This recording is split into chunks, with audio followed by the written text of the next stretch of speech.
Ms. McBath. So, Ms. Dean.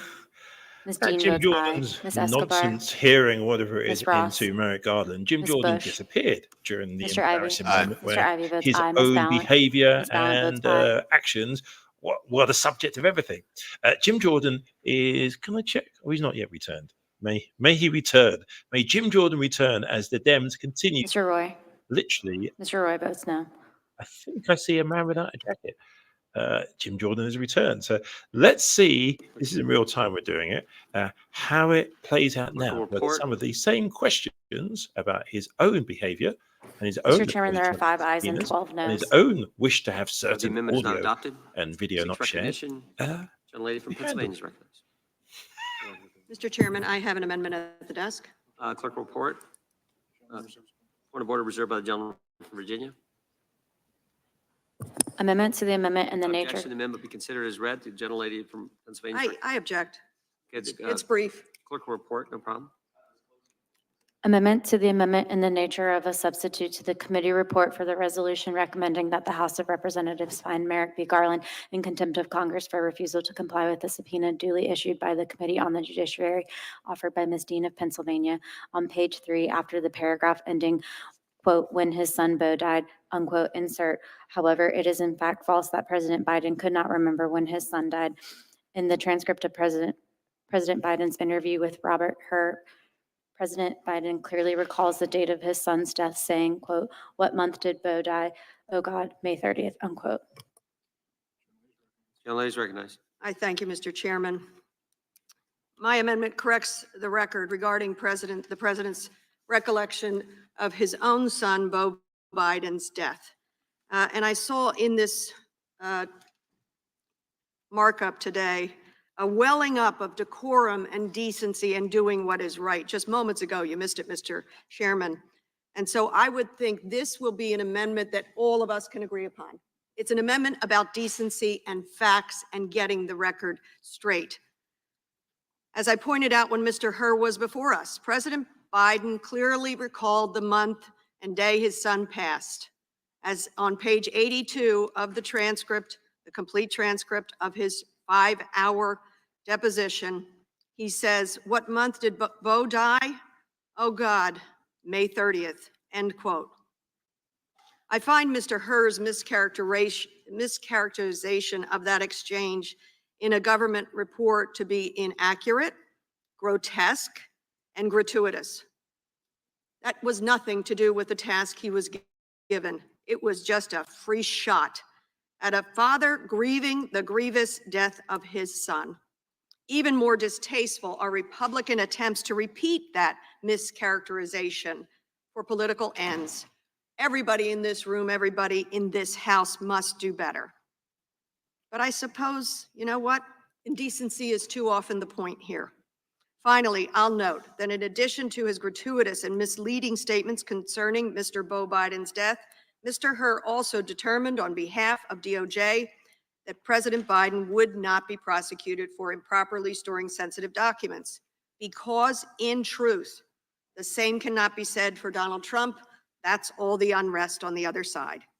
Mr. Trump remains the only former commander-in-chief to be criminally charged with endangering the service members he once led by leaving classified documents strewn around ballrooms and bathrooms and then hoping others would destroy or remove them. My amendment corrects the record on the important point of the president's searing memory of his own son's death. And I urge all members, those of decorum and decency, to support this factual correction. I yield back. Gentlelady yields back. Gentleman from Virginia is recognized. Mr. Chairman, speaking of the amendment. Gentleman is recognized. Mr. Chairman, I want to thank the gentlelady for making my point with her amendment. Not only did the transcript continue on after her amendment says May 30th, it continues, and I'll quote the transcript, with the question, was it 2015 when he died? I also thank the gentlelady for making the point that without the audio, we can't tell how much time passed between the question, what month did Beau die?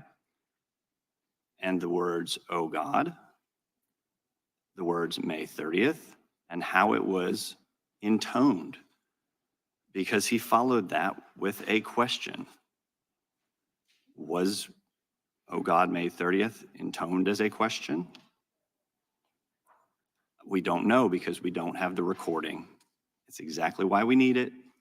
It's exactly why we've requested it over and over again, subpoenaed it, and now holding the Attorney General in contempt because he's not providing it, because we can't do our jobs for the American people accurately unless we have the most accurate information. And that's why we need the tapes, and that's why we're pursuing them, and that's why we're holding the Attorney General in contempt. So I oppose the amendment, and I yield back. Gentleman yields back. Gentleman from Maryland. Thank you. That's an interesting explanation, but I got to say, it's hard for me to figure out how the length of a pause between an answer and a question would have, any kind of dispositive merit one way or the other. Let's just hypothetically say, okay, pause for 2 seconds as opposed to 30 seconds. If it's 30 seconds, then it's an impeachable offense in some way. That somehow transforms this transcript into the basis for legislative action or some sort of impeachment, or even if you want to go there, because you guys have offered about 5 different versions of why you need this, none of which are based are included in the report that at least the one that you passed out. But just say hypothetically, what does that prove?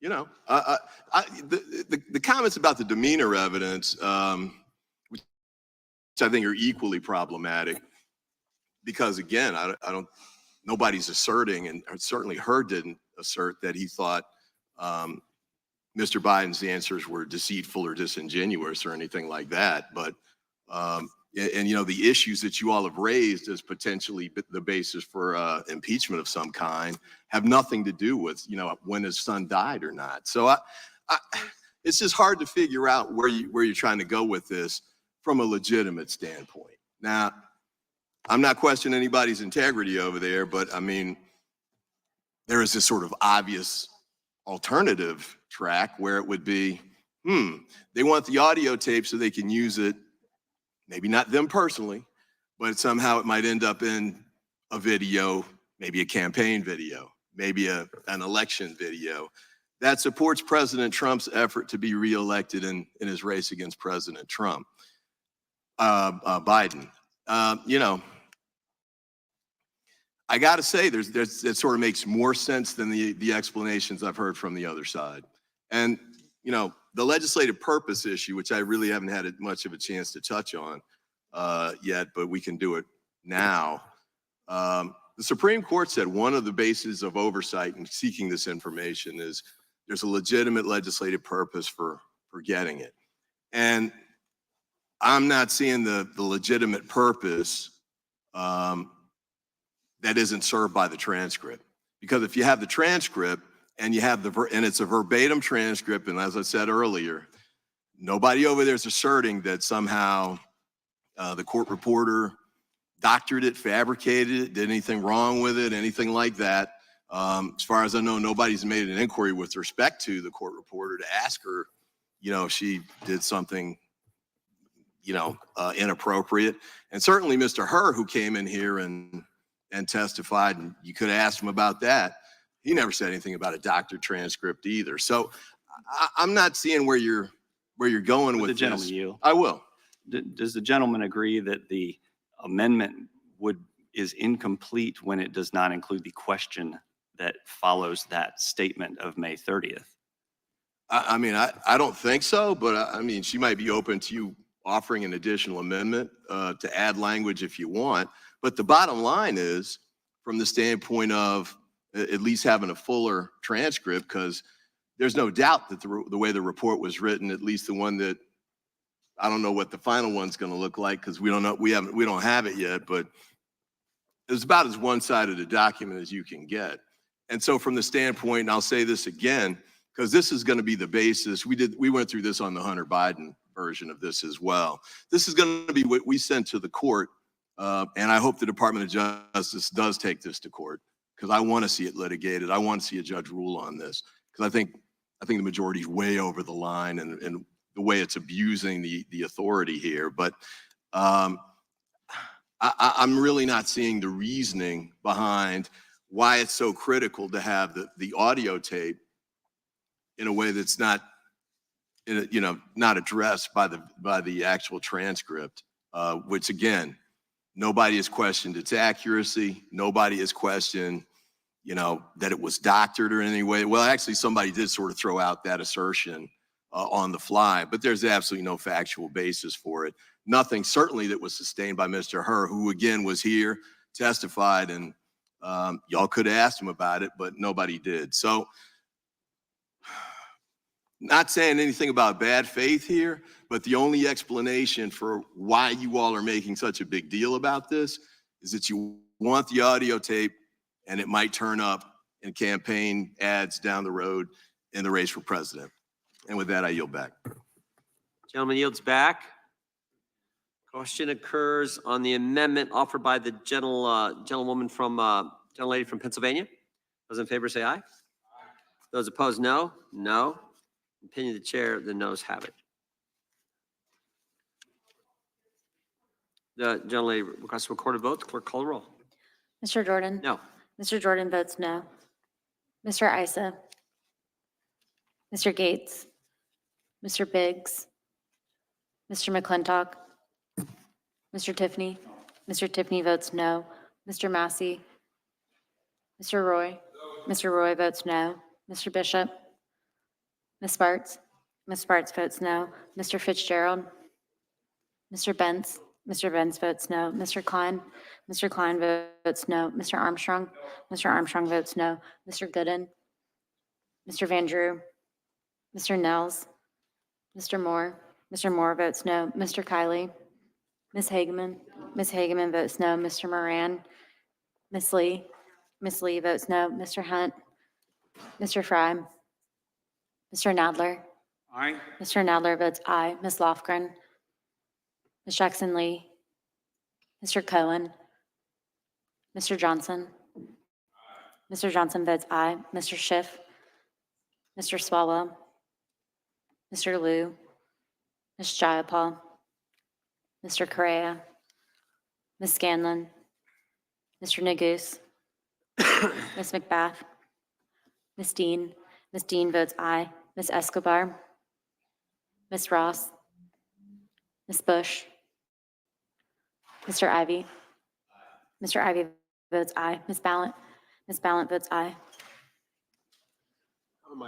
Mr. Issa, you're not recorded. Mr. Issa votes no. Gentleman from Texas. Mr. Gooden votes no.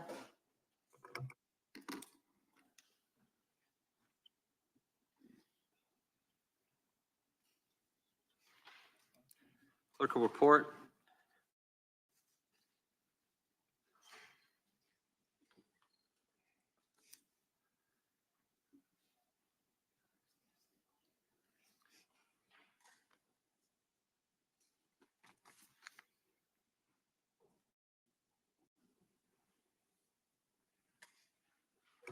Mr. Chairman, there are 5 ayes and 12 noes. The amendment is not adopted.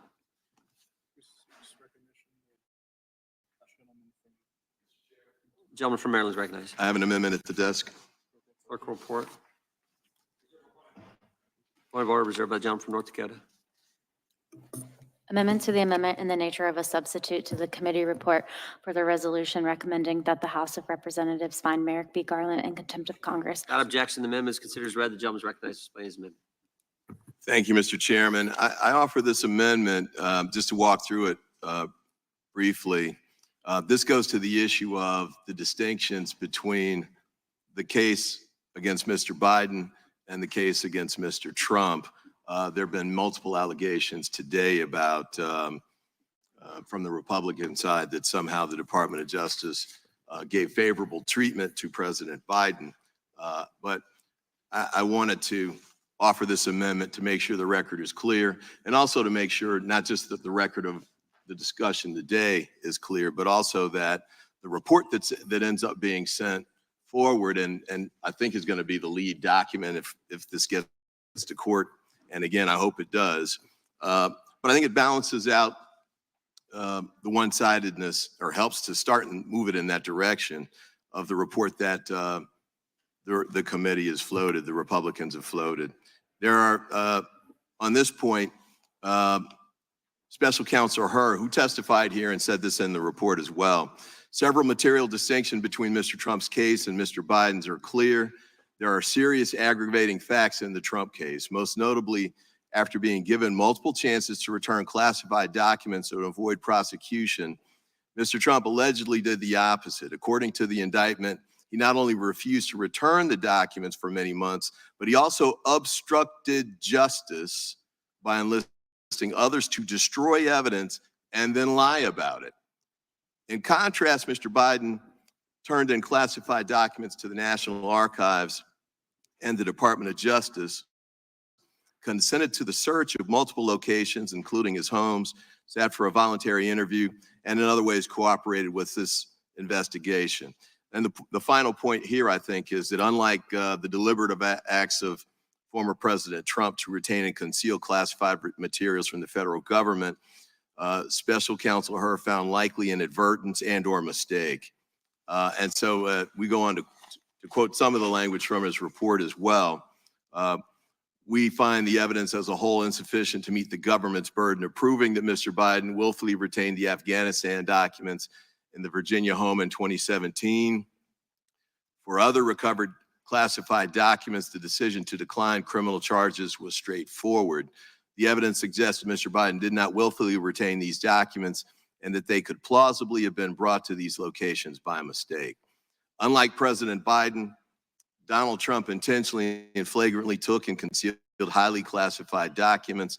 Mr. Trump's actions are extremely serious and warranted the 32 counts of willful retention of the documents as he was charged. I want to say this as well, and I think I mentioned this earlier. Former Vice President Pence faced a similar factual scenario. There were documents found in, I believe, in one of his residences. Unlike Mr. Trump, Mr. Pence turned them over. He cooperated immediately. There was no evidence of any type of an effort to try and obstruct the investigation, hide the documents, or anything like that. Certainly didn't ask anybody to move the documents for him, as Mr. Trump, I think this was raised in the indictment, had done. So I asked that this be included for the point of completeness. We want to make sure we send a document. I would oppose the whole thing, as I've stated repeatedly today, but if you're going to forward this document, at least send a document that has some semblance of balance to it, and I think shows the effort to try and present the court with a full take on information with respect to this particular issue. And as I mentioned earlier, this wasn't a place I was expecting to need to go today. I thought we were going to be focusing more on the specifics of, especially the executive privilege issue after it was asserted by the White House. There's been almost no discussion on the legal merits of that from the Republican side. And I guess with good reason. They don't seem to have a strong argument to address it.